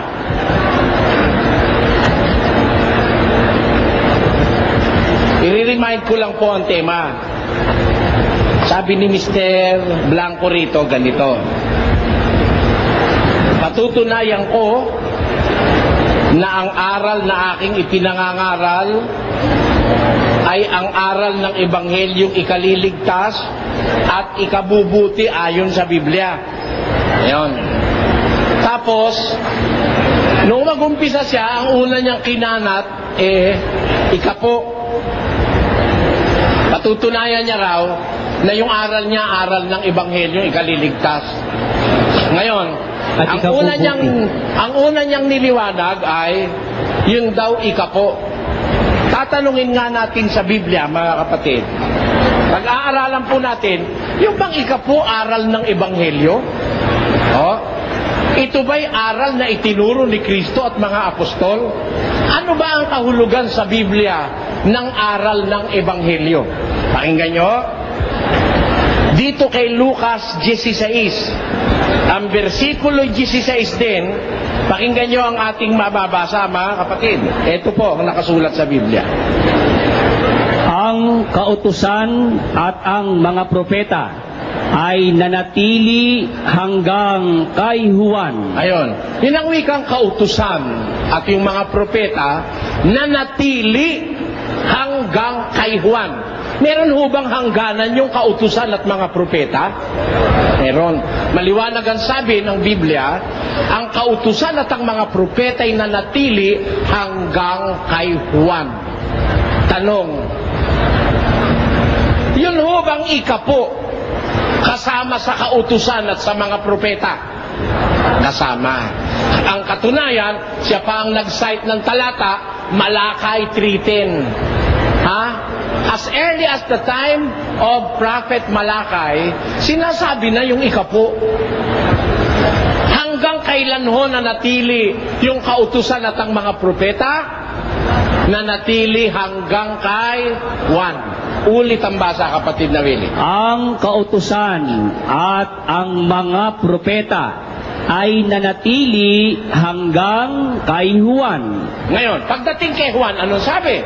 Mula nooy, ang ebanghelyo ng kaharian ng Diyos ay ipinangangaral. At ang bawat tao ay pumapasok doon na nagpipilit. Ayan. Pagdating ni Juan, mula noon ang wika ng Biblia, ang ebanghelyo ng kaharian ng Diyos ang ipinangangaral. Tanong, kasama ba sa ebanghelyo yung ikapo o hindi? Hindi. Bakit? Kasi yung kautusan at propeta kasama ikapo nanatili hanggang kay Juan. Nakakaintindi ba tayo ng logic? Palagay ko taga-Antipolo nakakaintindi, bukod tangin na lang si Blanco ang hindi. Ha? Hanggang saan ho ang kautusan at mga propeta? Hanggang kay Juan. Mula noon, ang ebanghelyo ng kaharian ng Diyos ang ipinangangaral. Therefore, rhetorically, biblically, hindi ho kasama yung ikapo sa ebanghelyo. Kasi, kung kasama na yung ikapo sa ebanghelyo, ba't naman sasabihin mula noong kay Juan? Noon ipinangaral ang ebanghelyo. Ha? Ang kautusan at ang propeta ay nanatili hanggang kay Juan. Bakit po hanggang kay Juan? Bakit hanggang kay Juan? At magmumula kay Juan ipinangaral ang ebanghelyo. Pakinggan nyo sa Marcos 1, versikulo 15. Ganito ating mababasa. Pagkatapos ng madakip si Juan, ay napasa Galilea si Jesus na ipinangangaral ang ebanghelyo ng Diyos. Ayon. Kailan ho inumpisahang ipangaral ang ebanghelyo ng Diyos?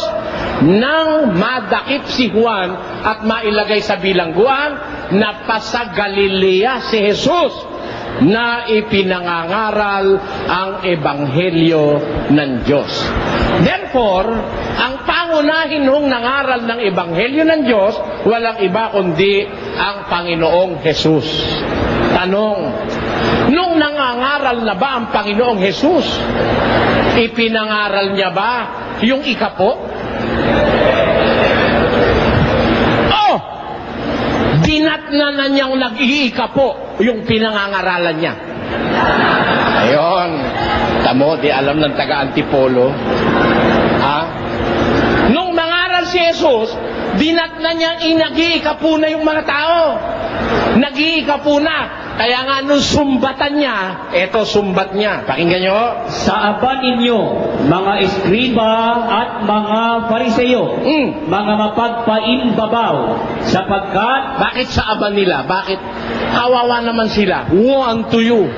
Sinisisi sila ni Kristo, sinusumbatan sila. Sa aba ninyo, mga eskribas at mga fariseyo, sapagkat nangagbibigay kayo ng saikapu. Ayon. Nagbibigay sila o pinagbibigay sila? Nagbibigay na. Dinat na niya, nagbibigay na pala sila.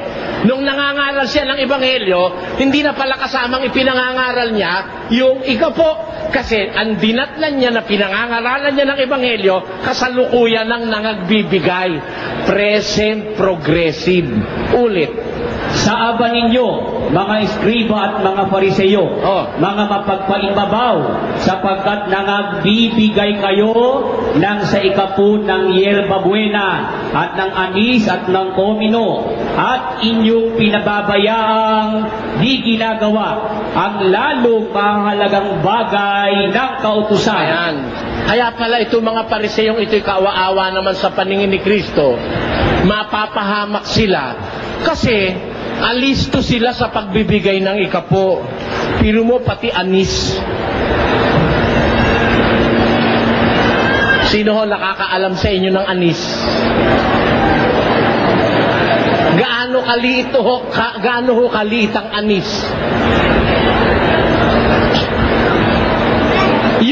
Yung komino, yung yerba buena,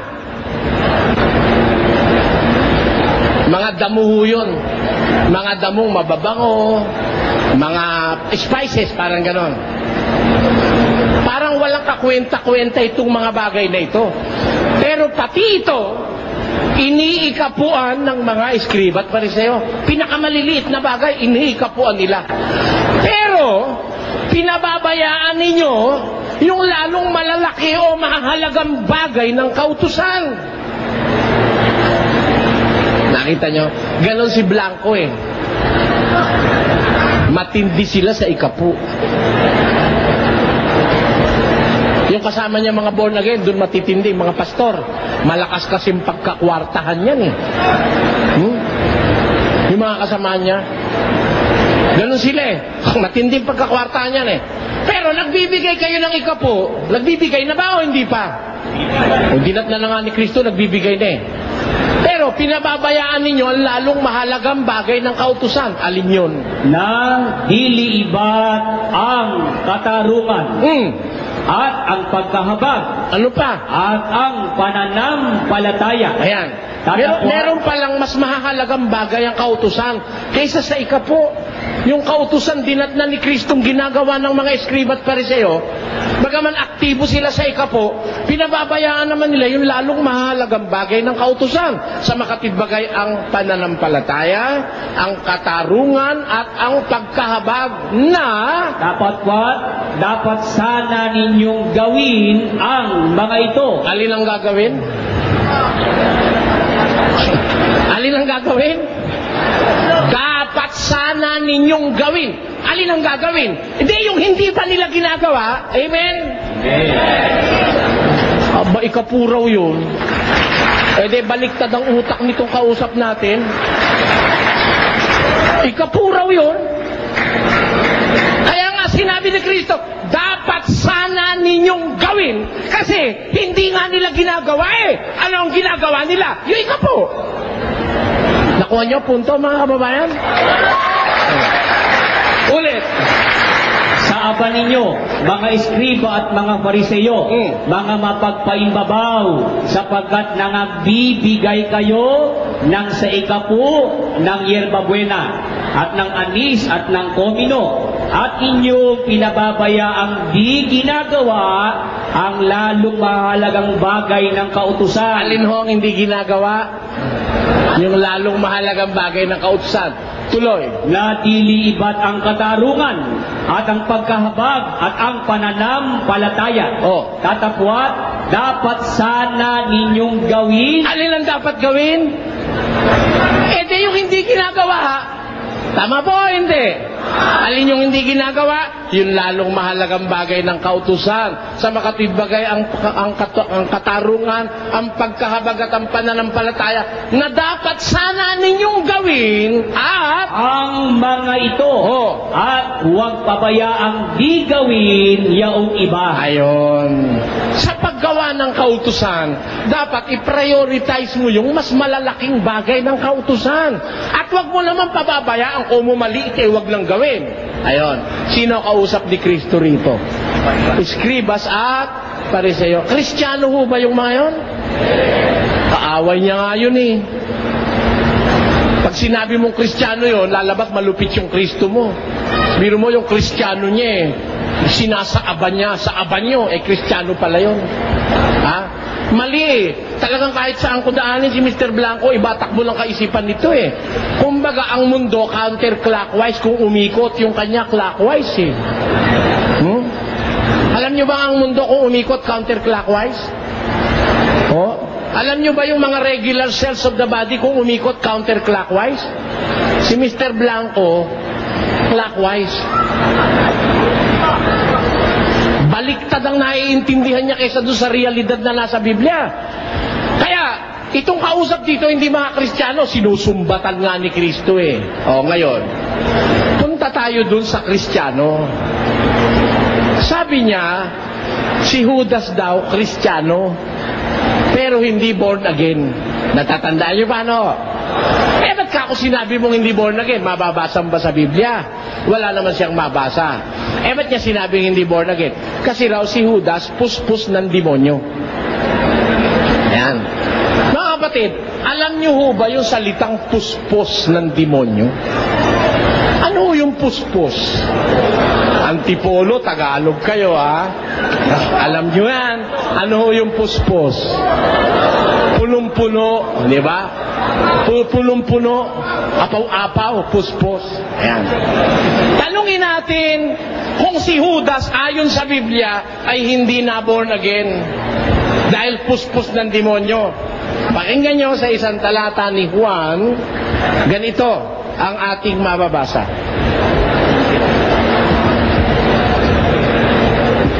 Pakinggan nyo ito ha, mga kababayan. Sa Kapitulo 13 ito. Ng Juan. Sige. Sumagot nga si Jesus, yaong aking ipagsawsaw at bigyan ng tinapay. Oy, bago siya mamatay, nagkaroon ho sila ng banal na hapunan bago siya mamatay. Nagtatanong ang mga apostol, nung kumakain na sila, sabi niya, ang isa sa inyo, pagkakanulo ako. Nagtanungan, Panginoon, sino yun? Sino yun? Talungan sila ng talungan sa lamesa. Ano sagot ni Jesus? Sumagot nga si Jesus, yaong aking ipagsawsaw at bigyan ng tinapay ay siya nga. Ano ngayon na nangyari? Kaya't nang maisawsaw niya ang tinapay, ay kinuha niya at ibinigay niya kay Judas na anak ni Simon Iscariote. Anong maibigay yung tinapay? Ano nangyari? At pagkatapos na maisubo, si Satanas nga ay pumasok sa kanya. Kailan ho pumasok si Satanas kay Judas? Kailan ho?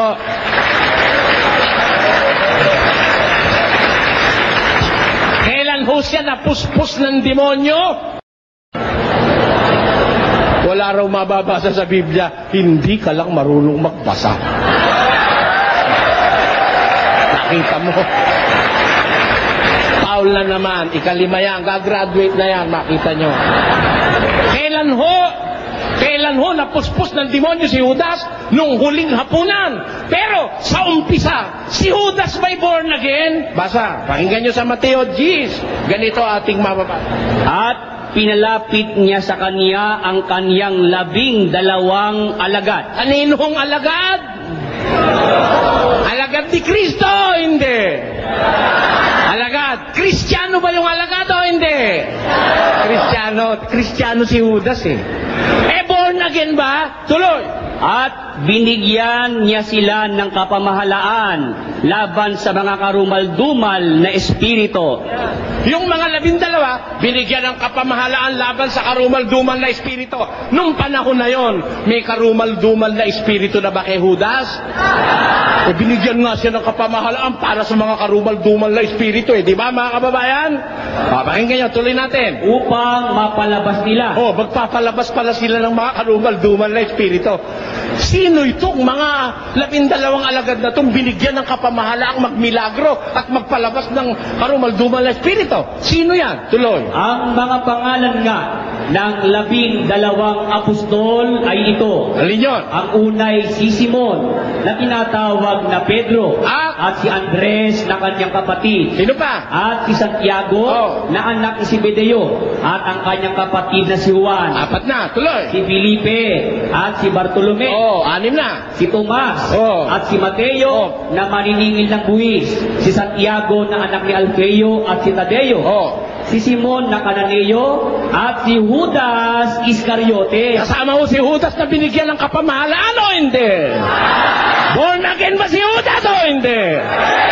Kaya delikado yung born again.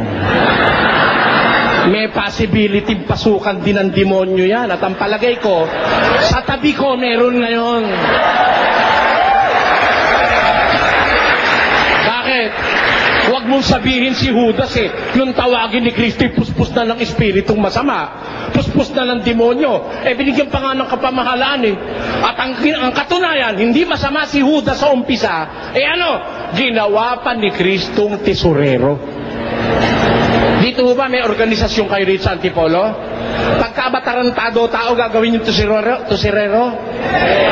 Siyempre, ang ginagawa mong tesorero, yung taong sa inaakala mo'y tama ang gawain. Katiwa-tiwala. Kaya lang, yung tiwala ni Kristo at pagmamahal, sinamantala ni Judas, ninakaw niya yung laman ng supot na hinahawakan niya. Doon sumama si Judas. Ayun ang dapat niyong maintindihan.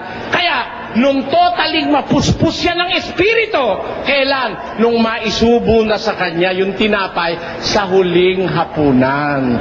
Kaya huwag mo sasabihin, kapatid, na si Judas hindi na born again. Naglaladlad ka ng lagim sa sarili mong bayang Antipolo. Huwag kayong maniniwala pagka ganito aral na tatanggapin nyo rito. Mas mabuti ho'y manood kayo ng Andatindaan. Bakit? Pagka ang pakikinggan nyo, ganito lang ang alam sa Biblia. Nangangas ng tutulan ako. Ba? Ako raw ako, ha? Ilang minutes pa? Ako po raw hindi raw ako marunong ng grammar. Ha? Hindi raw ako marunong ng Biblia. Hindi raw ako marunong ng grammar. Ba't mo ako pinatulan? Ba't mo ako hinahamon? Wala pala akong alam. Sabi ng Tagalog, ang pumapatol sa wala, ulo lang iyong kamuka. Hindi ba yun ang sabi ng Tagalog? Time na raw time na raw. Salamat po.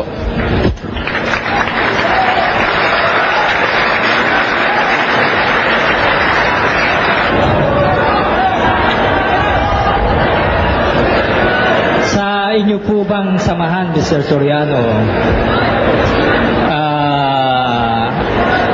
masama po bang magnakaw? Alam mo, walang samahan sa mundo na nagtuturo ng kanyang miyembro magnakaw. Kahit sa Katoliko, kahit sa Protestante, kahit sinong samahan. Ako'y naniniwala, walang samahang nagtuturong magnakaw ang miyembro niya. Masama yun. Babasa po ako sa Malakay 3:8. Ganito po lang. Malakay 3:8. Is it right for a person to rob God? Of course not.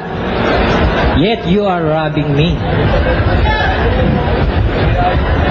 How, you ask, in the matter of tithes and offerings? Nag-iika po ba kayo, Mr. Soriano? Hindi. Sa makatuwid, kayo po ay nagnanakaw sa Hindi kami kausap dyan, ano? Yung binasa mong talata, hindi kami kausap dyan. At sinasabi ko po naman na... Baka hindi mo alam kung sino kausap dyan sa binabasa mo. Tanong mo muna sa akin, sasabihin ko sa'yo. Kung gusto mong itanong, ngayon kung ayaw mong malaman ng tao, huwag mo nang itanong. Ako na lang mamaya magbo-volunteer. Alam nyo kasi, Mr. Soriano, yung mga ibang paratang nyo sa mga born again. Wala kang pakialam sa paratang ko. Ano ang tanong mo? Ano tanong mo? Oras ng pagtatanong mo, kapatid. Ayun nga po.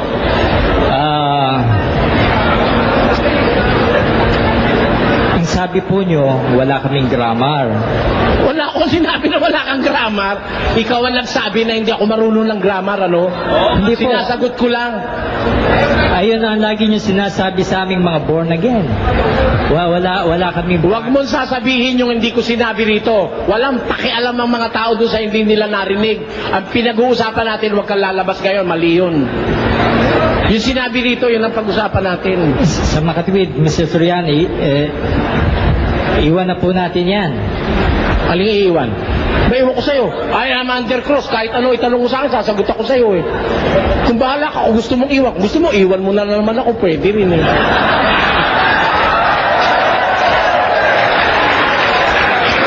Kung iba sa TV, iniwan mo ako. Nag-CR lang ako, nawala ka na. Yun po ang diskusyon natin sa TV, Mr. Soriano. Na-pinpoint ko na po yung problema, Mr. Soriano. Wala akong pakialam doon. Magtanong ka na, kapatid. Sige. Oras ng pagtatanungin mo ito ngayon Masama rin po ba sa inyong manigarilyo? Alam mo, yung paninigarilyo, hindi lang sa amin masama yun, sa lahat ng tao masama yun. Ewan ko lang sa unggoy, pero sa tao masama yun, sabi ng mga... Saan po sa Biblia ang sigarilyo? Alin? Saan po sa Biblia ang sigarilyo? Wala sa Biblia salita sigarilyo. Ha? Alam mo kung bakit? Wala sa Biblia yung salita sigarilyo. Kasi hindi pa naiimbento sigarilyo nung isulat ang Biblia. Pero may tabako na noon. Parang ganito. Yung salitang Pilipinas, wala sa Biblia yun eh. Dahil yung salitang Pilipinas, ibinigay lang sa Kapuluang Pilipinas noong 1543. Doon lang ibinigay yun. Ibig po sabihin, Mr. Soriano, wala naman pala po sa Biblia. Di sarili nyo lang doktrina po yan. Yung bawat paninigarilyo. Miski ikaw nga nasa Biblia, kaya lang wala yung pangalan mo. Walang blanco sa Biblia. Pero ikaw nasa Biblia ka, Mateo 24:24, maraming lilitaw bula ang propeta, kasama ka ron.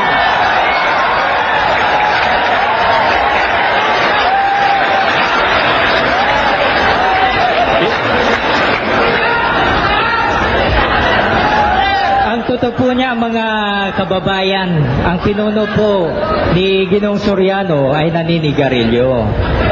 Yung pinuno niya, yung Tingnan mo, pinuno niya. maninirang puri ka pa. Naninigarilyo. 16 na taon na akong tumigil sa sigarilyo tapos pinaninira mo pa sa akin. At yung Alam mo, nung araw, nagsusugal din ako, no? Nagna-night club din ako nung araw, ano? Oh. Oh, kailangan pa ba ako siraan sa tao? Pero, nung makilala ko yung aral ni Kristo, tinigilan ko. Ewan ko kung ikaw nagbabanal-banalang ka.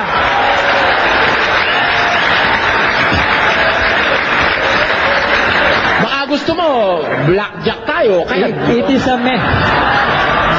para patunayan ko sa sugarol ako. Oh, pero, kinalimutan ko na yun. Yung pong bawal manigarilyo, Mr. Soriano, tatapatin ko kayo, it is a medical statement. It is not a biblical statement. Bakit kumabasa ko sa Biblia? Kumabasa ko sa Biblia. Basahin niyo yung salitang sigarilyo. Talo na ako, Mr. Soriano. Ay, tinan mo. Piloso ka palang kangkong eh. Basahin niyo, Mr. Soriano. Yung salitang sigarilyo. Babasahin ko. Ako ang bahala. Wala kang pakialam, ako babasa. Babasahin ko. Bawal yan. Oh. Sasabihin mo medical term. Nasa Biblia yan. Dahil kung medical term lang yan, di ako titigil dyan. Masarap yata Basahin niyo, Mr. Soriano. Ha? Babasahin ko. Babasahin ko. Sige. Pag nabasa ko, tatanggapin mo, talo ka na. Talo ko, Mr. Soriano. Talo ka na. Sige ha. Moderator, saksi kayo ha. Pag nabasa ko na masama ang sigarilyo, talo na siya ha. Tapos na diskusyon. Eto ha.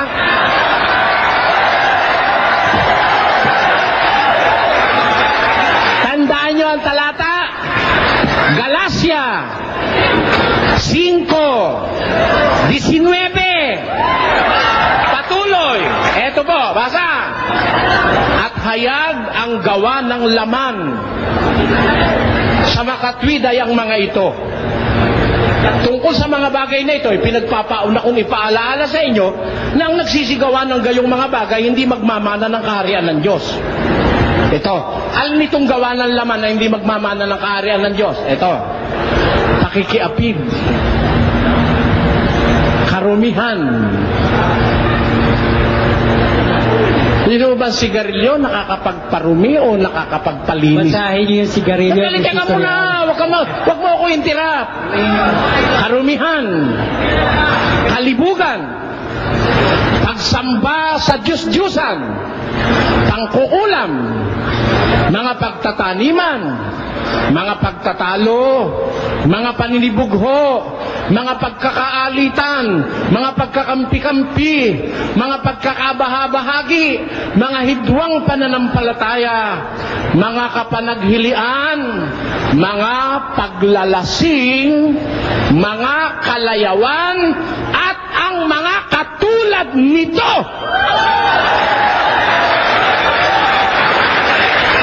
Ay aking ipinagpapaunang ipaalala sa inyo, ang nagsisigawan ng gayong mga bagay, hindi magmamana ng kaharian ng Diyos. Masama o ba o hindi? Alin yun? Mga paglalasing at mga katulad nito, mga vices. Kasama ba ang sigarilyo? Hindi. Kasama, pati syabuhan doon. Pag sinabi mo na walang syabu sa Biblia, pwede ka lang magsyabu, ngayon din papadakip kita. May kasama akong pulis, akala mo? Kasama yung syabu ron, kasama yung marihuana ron, kasama ang sigarilyo ron, at lahat ng bisyong nakakapinsala sa kalusugan ng tao.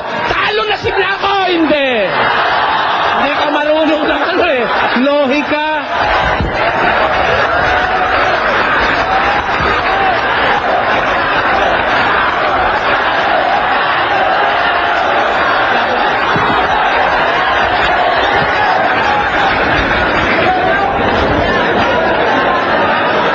At paninigarilyo, panalo na si Mr. Soriano. Wala po yung sigarilyo doon, Mr. Soriano. Wala po. Nandun. Wala ho ba, Mr. Moderator, yung sigarilyo sa binasa ko? Andon. Kasama po sa bagay na marumi yun eh.